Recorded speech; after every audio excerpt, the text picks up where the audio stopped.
What's poppin', man? It's Mello. You know what it is. You know what the deal is. A sultan of swag. However we gonna put it, man. Listen, man. This is what we talking about today, man. When I started this channel, there's a reason I started this channel. I was making music. I was producing. I had a roommate who was a singer, all types of stuff. Man, we was working. I had already been doing this for 1,000 years, right? We would watch certain people have tutorials and stuff like that. This is way back because you could go and look at the age of the channel. And one of the things that he was talking about was, I don't know how to do trap drum patterns and things like that. So that was one of the first tutorials that I made. There's another discussion that I've always wanted to have, and this channel is close to 5 years old, and it's crazy. I've never had this discussion in any capacity on this channel.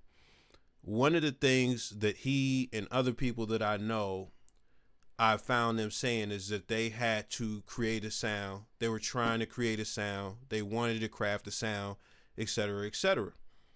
So today what we're going to be talking about is my theory or beliefs as far as when it comes to creating a sound, crafting a sound, finding your own sound, all of those things. This is where we're going to start. We have to start with genres so you can begin to understand just the foundation of a sound, in my opinion. What are genres typically defined by? Something with the melody. There's going to be something distinct about the type of melodies that they make. But furthermore, it's going to be the drums as well, instruments that are used. You could also go to the rhythms that are used. So the instruments and the rhythms that are used are basically going to define the sound to some degree. I have a drum pattern that's from the bonuses in my Combustion Volume 3 kit. Let's listen to it very quickly.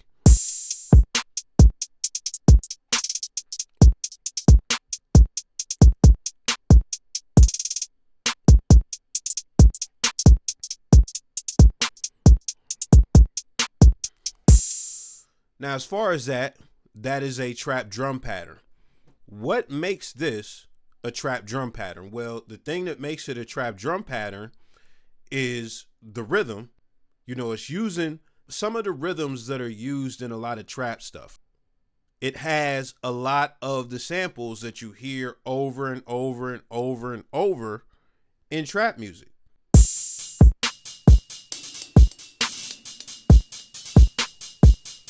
Is it still trap? In my opinion, it still sounds very trappish. It's just a bit unique. It has some live hi-hats, whatever.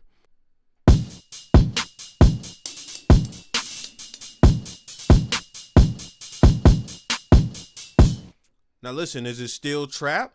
Not so much, but you could still kind of say it's trap. This is like a different type of trap. Maybe you put Benny the Butcher over it or something like that. And this is just an example.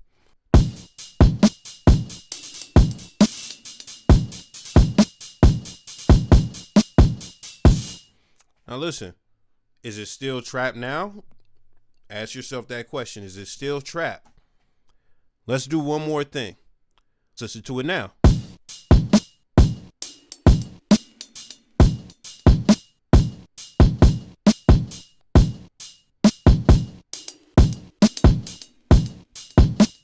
And when you take away that hi-hat rhythm, it's definitely not like, it's hard for anybody to say that it's trap at this point. Let's do something else. Let's raise the tempo.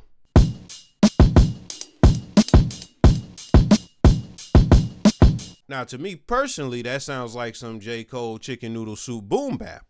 But when you listen to that and you look at that demonstration that I did, what you should understand is that the sounds, the tempo, the rhythms, all of that stuff defines the genre.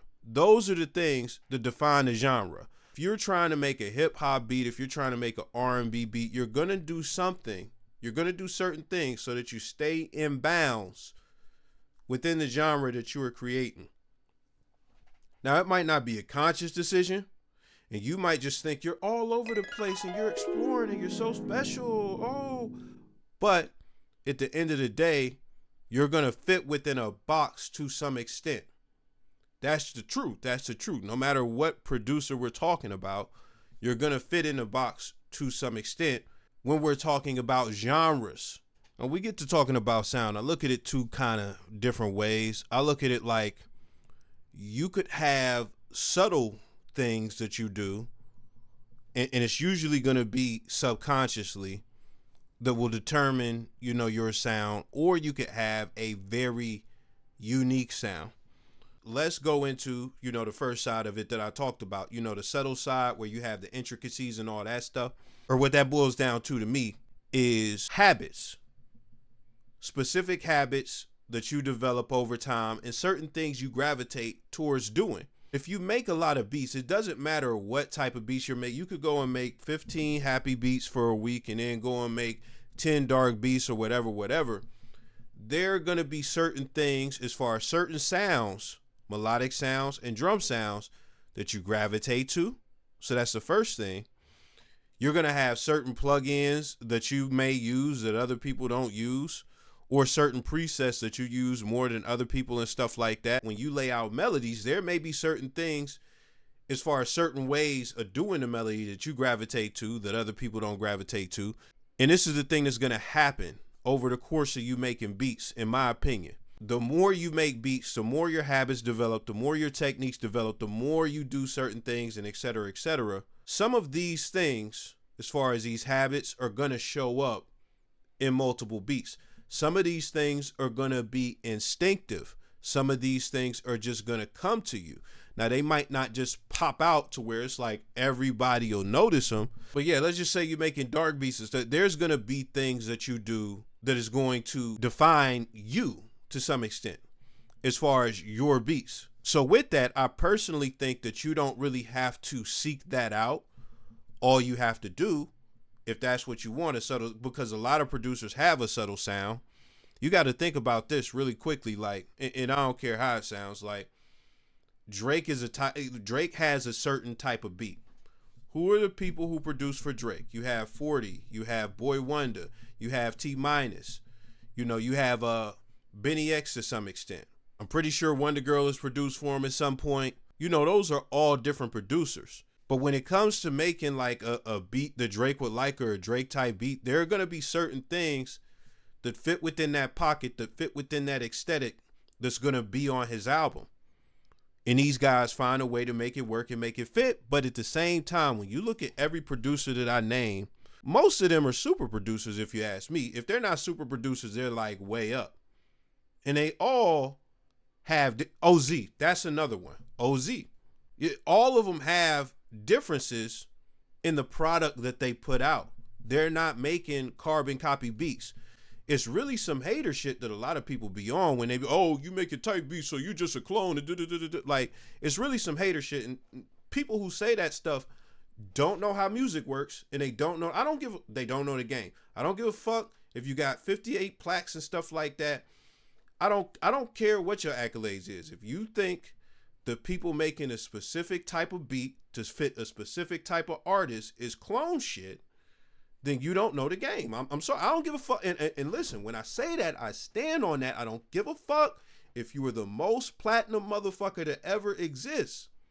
The way that music, I'll make a whole video on that if I have to. The way that music works, that's what happens. That's what happens. And this is another thing. You could not even be aiming to make a specific type of beat. You could just sit down quite a bit, quite a lot, and just make whatever comes to you. The whole point I have with this first end is the more time you put in making beats, the more you try to step your game up in different ways, habits are going to develop, techniques are going to develop, you're going to begin to gravitate towards certain instruments, certain rhythms, etc., etc., and there are going to be those subtleties that separate your beats from another person's beats regardless.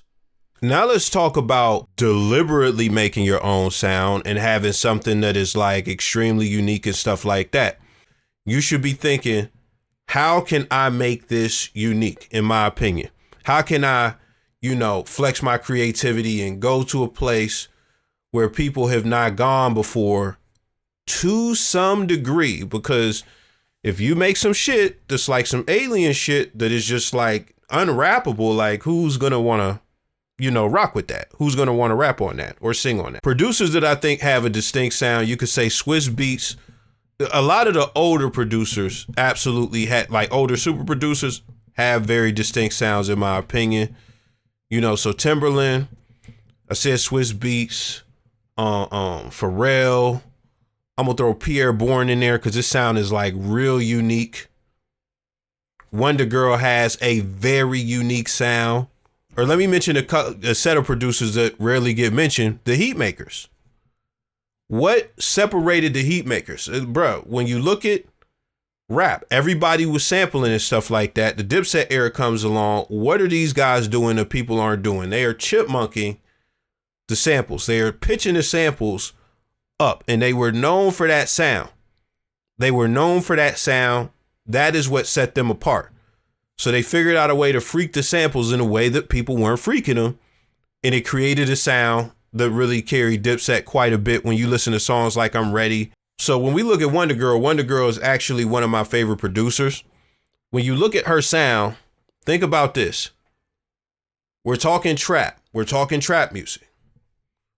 Wonder Girl has her own signature 808. She has her own signature 808. She got whatever 808 she got, and I'm pretty sure she did the processing herself, or she found it out of a kit and just used it to death. Whatever it was, she was the one who popularized a specific 808 that is named after her. So when you look at that, that is something that was really unique to her beats, but it doesn't stop there. She used to use a lot of unorthodox rhythms. That would give it a bounce that I, quite frankly, in all my years, never heard. And she was just mangling samples so crazy, like filtering them, downsampling them and stuff like that, you know, reducing the sample rate, stretching them out. You know, it was just a really unique sound. At every aspect of, you know, beat making, every aspect, she was doing different things that were really crafting a unique sound. In my opinion, if you are somebody who is setting out to craft a unique sound, what you are going to have to do is experiment with your creativity, do certain things, and when you do something that you really like, do that shit again. Do that shit again, and then do that shit again, and again, and again, and again. Like, do that same shit, whatever it is, do it again. At some point, you might want to vary it up a little bit. So if you process the 808 a certain way and, you know, saved it and it's very unique and you use it in all your beat, why don't you try and make another 808? You know, why don't you try and make another one similar to it? Or at this point, you know, why don't you try and make a different type of snare or whatever the case may be? You know, when it comes to the melodies and stuff like that, there are going to be certain things that you gravitate to, like I mentioned. You want to figure out where you're going to compromise and keep things the same, whether it be the hi-hat rhythm and the hi-hat sample, but you're going to have, you know, while like the champ is here, like the Jadakiss song, those types of kicks over your shit. Then yeah, you do that. Like you do whatever you got to do. So you figure out where you're going to stay within the box and you figure out where you're going to try and experiment and take things out. And once you find something you like, you know, begin to repeat it, et cetera, et cetera. Now, one of the last things that I'm going to say is when it comes to walking this second road, as far as you making something that is very unique and you trying to have a distinct sound, this is a tougher yet more rewarding road or to travel. It just is, because you become a trendsetter if you get this shit to catch on. That's just what it is. But in the short term, if you plan on selling like type beats on YouTube, or like just chalk that up, because again, most rappers want to be like their rapper daddy. So they want the same beats or the same aesthetic that their rapper daddy is rapping on as far as beats. And the way that you are really going to have to push the sound, you're going to have to find somebody that is not only going to complement what you do, but that thinks what you're doing is hot. If they really rock with it, then that's what it is. And you build with that artist, and you probably find another artist, and you build with these artists.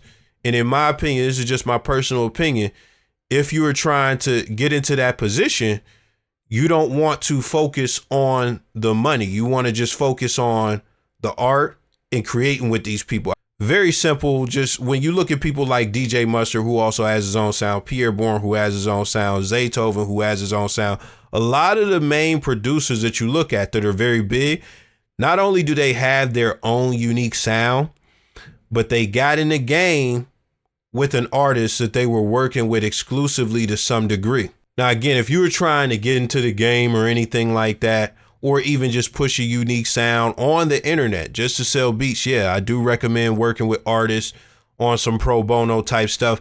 But sometimes it can bite you in the butt. Sometimes it can get you a placement. Hey, guess what? I have a story about both in one. Click somewhere on the screen. It's going to be on the screen right now. I will catch y'all another day, somehow, some way. Let me know your thoughts in the comments. I'm out.